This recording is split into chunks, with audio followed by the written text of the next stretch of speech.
and welcome to day one of Seacon week. Now, who we have here is Decepticon Snaptrap, or in Supercon Master Force, which these guys actually got to be in the show instead of, because I think when these guys were released, G1 in the US, like the show had ended already, so but they were in the Marvel Comics, and I think the actual card, each of these guys has a card. Shiny little G1 commemorative series with like that detail being like generations and all that. I think this might be actually new art or comic art, or yeah, it's not crappy enough to be the Marvel comic art, but come on. Let's see. Snaptrap. Let's see. Function. Seacon's team leader. Quote, broken Autobots never mend. Alternate mode. He's a turtle. Or Blastoise, I can't tell. Cold-blooded, cold-hearted, Decepticon Snaptrap functions in only one setting. Destroy. He is never distracted by rage and only betrays agitation when he must circle back to finish off a survivor of his methodical brutality. Huh. Japanese version, him and the Seacons got his butt handed to him by frickin' Genrai. So, survivor of his methodical, no, I already read that. His chilling indifference keeps the Seacons under his command terrified and prompt to fulfill his orders. As I said in my intro, if you hear anything like a or this moving, it's the cat. I just got clawed in the back. Yeah. But, nevertheless, let's move on to this guy. You can already see his accessories, and you can see a ton of Seacon accessories, because I got nowhere else to put them where a cat won't get them. Or I have nowhere clear where a cat won't get them, or I won't lose them, so. But none of these accessories are his, because the only one he originally came with when they were singly released was this gun, this sword, and I believe he came with the 2 foot plates and the hands and the head of Piranacon or King Poseidon or whatever you want to call Piranacon, or their combined mode. But yeah, nice chrome sword. I don't know if the original release, I know they probably weren't dumb enough to chrome it down here. I bet they were, though. It was the 80s. But mine has a little chip of chrome right there where it's pink. Kind of crappy. It came like that, so. But that's the only minor complaint, because the rest of it's perfect. Sad thing is, it's on the side that doesn't have these little holes there, and I don't think, is it flat there? Oh well, I'll get the. If anything, I'm getting the crazy heavy sword and the head. That crotch plate for these guys is kind of stupid looking. But anyways, you may have noticed that his head in this is black. Well, it's not that. Well, the original toy, the head was black. So, on this, you'll see comes with a gun, pegs in right there in this mode. You know, technically these can move and they become like tack blades, but I never saw anything about that in the instructions, but the instructions were pretty vague. They even show off that you could combine each limb and everything. They just showed, hey, here's the gun modes, here's the robot modes, here how it combines. There. I mean, I don't even think it pointed out his best gimmick ever. Alright, you see this little knob right here? That's freaking awesome. 2012, and this is still freaking awesome. I don't care who you are. This is freaking awesome. Yeah. Yeah. He's freaking cool. One thing that you can actually pull off that he did in the show, and he may have done it in the comics too, I'm not sure, is you can put him on, this is why I said I'm not sure if he's Blastoise or not. You can put him on 2 legs, because Blastoise has the cannons coming out of the shell. You can put him on 2 legs, and he stood up like this. Well, in the show, this is how he got up like this, and he called the Seacons, and he did this noise.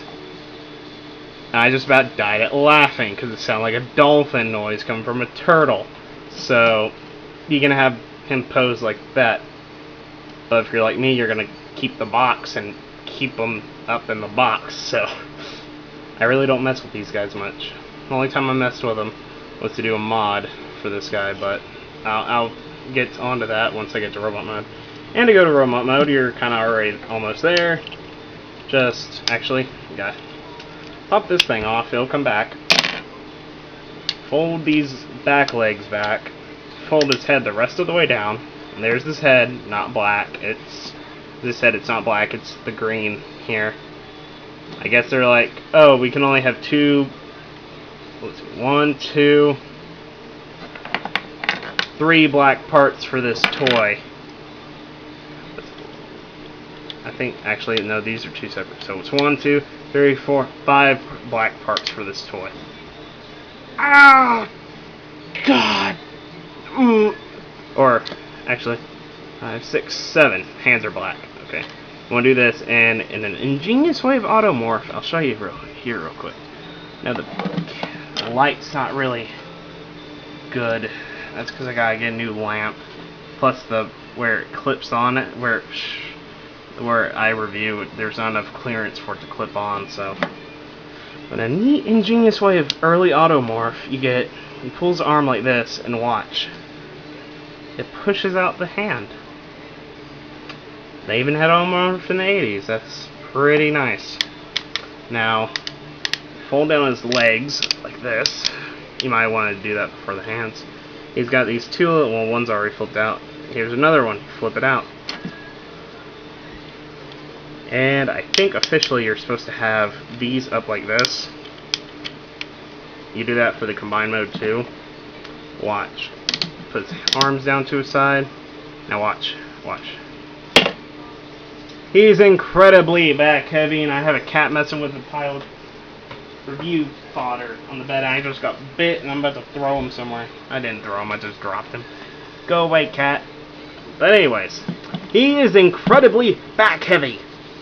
And I'm going to edit out the cat parts. That's actually intended for comedy. I actually think his shoulders are off.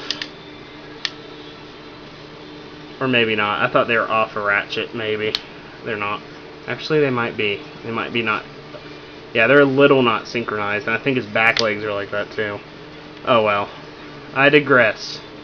He's incredibly back heavy. Well, what can we do to solve this problem?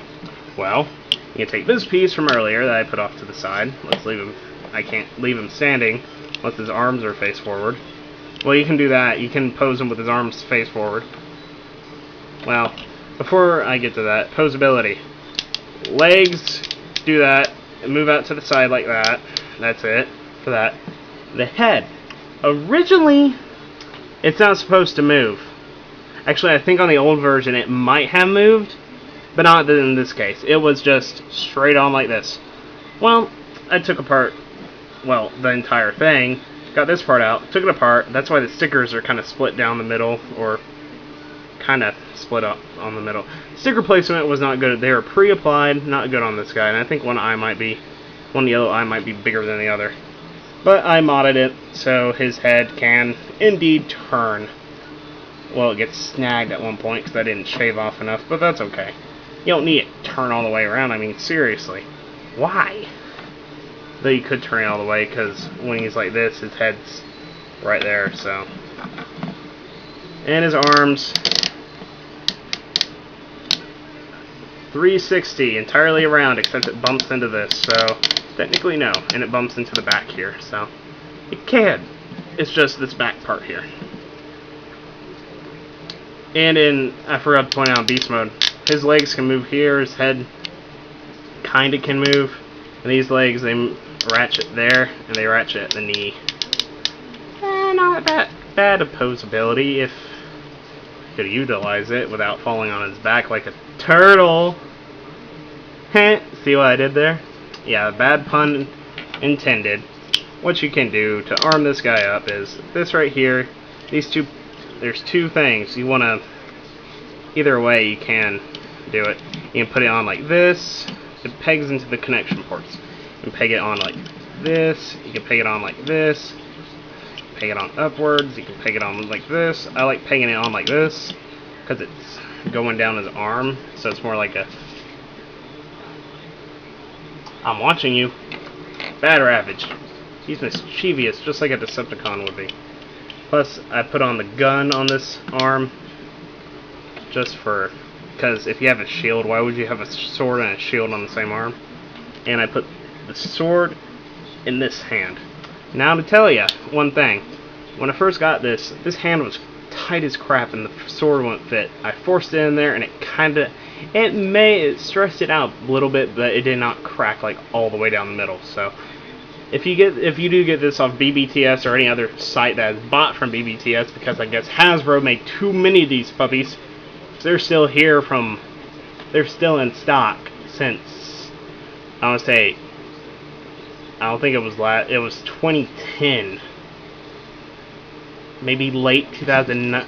No, it's 2010 when these guys came out. When the Generations and the successor to Revenge of the Fallen and all that, the Hunt for the Decepticons and Generations, that's when these guys came out. That's how long they've been out. What is that shadow? I keep getting a shadow right here, and I don't know what it is. Oh, it's a sword. Herpaderpader. It's a sword cast on that shadow, so sorry for that. You can put down the sword onto the side. See, he's even with, well, his arm can't go all the way down. Seriously, you can use this gun for Piranacon, but seeing how I'll get into the gimmick of the entire line and what all these things are for, each one came with one, just a hint. Well, other than this guy. I'll rant about that in another review. That's pretty much it for this guy. So, detail-wise, because I already covered articulation, stickers pre-applied. They're cool-looking stickers. They're pre-applied pretty badly, and I'm a little, what would you say, OCD when it comes to stickers. I got 2 refill labels set, and it took me like maybe an hour and a half each to get all the stickers on, because I had to get it on there just right. And you'll see in those reviews coming up. So yeah, some of these stickers are on straight. Some of them, as you'll see on the other Seacons later on, not so much. But they're good techie detail. I mean, if it weren't for the stickers, this guy does not have a lot of molded in detail. There's tons back here hidden behind the arms. There's tons of molded in detail. There's molded in detail here, but a lot of it's just mainly flat. I mean, it's flat here, there's molded detail around here, it's just flat. Up on top, on the leg, other than these raised details and this line down there, it's very simple. And I don't have many G1 toys from what I've seen. A lot of them do have a lot of deep, like, molded in details. So this guy, he's got a ton. He doesn't have as much as I think he should have. But I digress. That's been it for day 1. Stay tuned to see the rest of the Seacons and Piranacon on the final day of the week.